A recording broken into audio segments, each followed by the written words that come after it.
joining us on the newsroom. I'm Timisola Adigun. Terrorists have released 2 more of the 21 students kidnapped in September at the Federal University Gusau in Zamfara State, northwest Nigeria. The released students were handed over to security agents in Abuja on Sunday. The students had spent over 200 days in the terrorists' camp following their abduction in September at their off-campus hostel in Sabongida, a community adjacent to the university campus in the state capital. Former Senate President Ahmed Lawan has sought an investigation into the military/civilian clash, which led to the alleged killing of 3 civilians by soldiers in Gusau, the headquarters of the Bade local government area in Yobe State.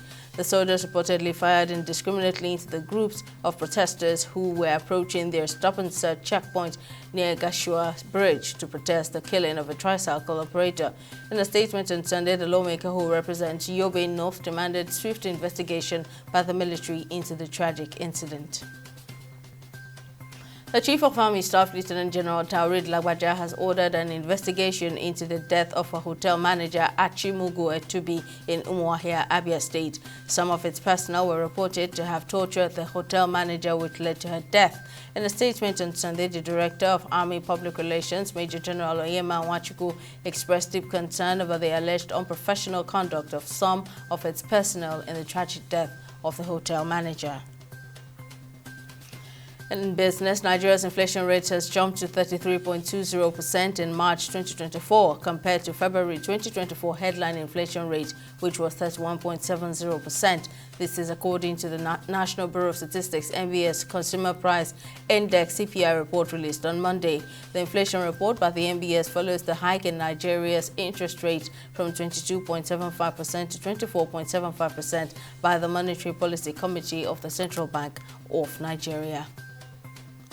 The federal government has appealed to members of the National Union of Electricity Employees not to down tools over the recent electricity tariff hike.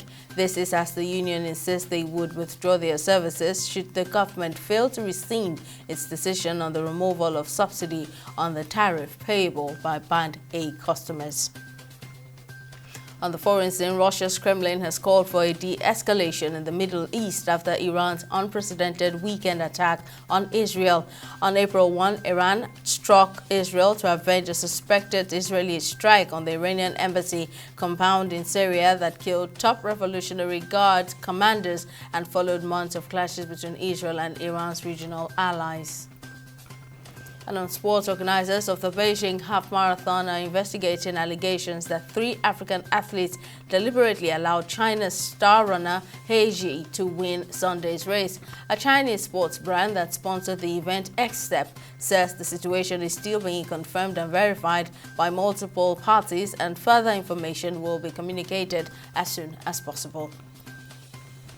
Well, that's it on the newsroom at this time. Thank you for watching.